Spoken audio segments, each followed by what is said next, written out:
दोस्तों नमस्कार, मैं हूं पवन चंचल और आप देखना शुरू कर चुके हैं जनजोश न्यूज़। देखिए, आज जो मेरी मौजूदगी है बोधगया के माया सरोवर पार्क में है और यहाँ पे महाबोधि सोसाइटी ऑफ इंडिया और निर्मल निरंजना ट्रस्ट के तरफ से प्रेस कॉन्फ्रेंस किया गया, जिसको लेकर के उन्होंने प्रेस कॉन्फ्रेंस में बताया कि बुद्ध पर आधारित मतलब कि बुद्धिज़्म को लेकर के दीपोत्सव महादीपोत्सव यहाँ पे कार्यक्रम किया जा रहा है और इस दीपोत्सव कार्यक्रम में अलग अलग देशों के कलाकार भी आ रहे हैं जो अपना जो है कला प्रदर्शन यहाँ पे करेंगे। बाकी उन्होंने क्या कुछ कहा है इस प्रेस कॉन्फ्रेंस के दौरान, आइए आगे सुनते हैं। अ, हम लोग का बहुत सांस्कृतिक मांगल्य है ये माया सरोवर पर 3 तारीख शाम को 5 बजे से 8 बजे तक इसी मंगल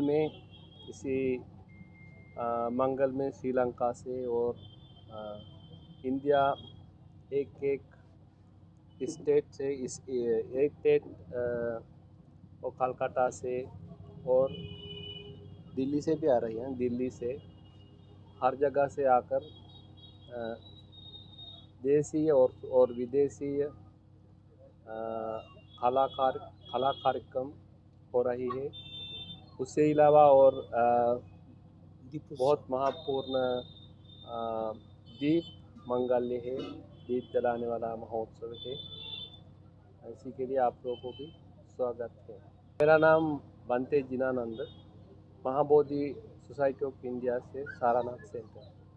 नहीं प्रोजेक्ट तो ये एक्चुअली निर्मल निरंजना ट्रस्ट एक संस्था है जो निरंजना नदी के और सरकार के और पूरे बौद्ध जगत में अवेयरनेस लाने के लिए काम कर रही है कि इस नदी को पुनर्जीवित किया जा सके फिर से, और इसमें हमेशा पानी रहे, क्योंकि यही एक नदी है जहाँ भगवान बुद्ध ने ज्ञान प्राप्त किया।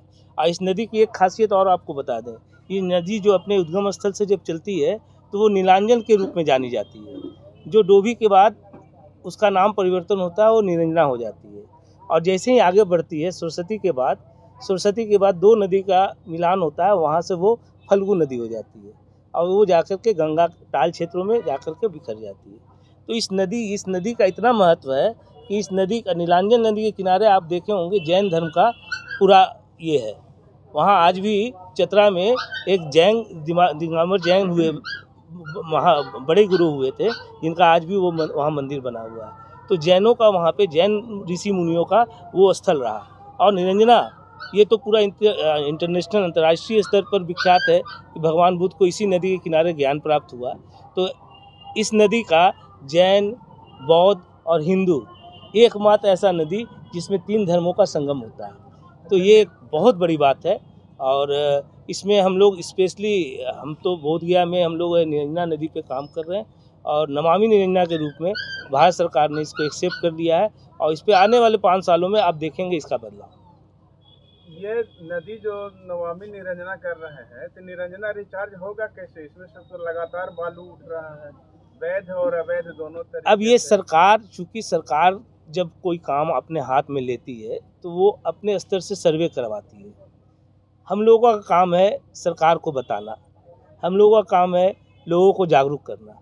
अब चूँकि सरकार, वो भी भारत सरकार ने इसको अपने अंतर्गत ले लिया है गंगा के बाद, तो निश्चित तौर पर है कि ये जो आप प्रश्न हमसे पूछ रहे हैं, आने वाले दिनों में सरकार खुद इस प्रश्नों का उत्तर देगी आपको। दीपोत्सव में कौन कौन लोग शामिल हैं? ये हम लोग 2 महाबोधि सोसाइटी ऑफ इंडिया और निर्मल निरंजना ट्रस्ट, ये 2 लोग मिलकर के इस प्रोग्राम को कर रहे हैं। और इसमें जो कलाकार हैं वो श्रीलंका से और ऐसे इंडिया से तो 2-3 जगहों से आ रहे हैं, भूटान के भी कलाकार रहेंगे, वियतनाम के भी कलाकार रहेंगे। तो 2-3 कंट्रियों का इंटरनेशनल रूप का ये मतलब शुद्ध बोलेंगे कि बुद्ध पर ही आधारित सारे कार्यक्रम होंगे। से हम लोगों ने इसको सांस्कृतिक प्रोग्राम रखा।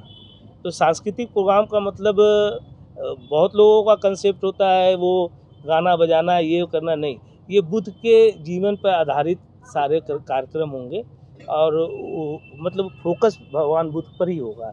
इसके जो कलाकार आएंगे वो उसी आधारित भगवान बुद्ध के पर आधारित आपको संदेश देने का काम करेंगे। समय और स्थान?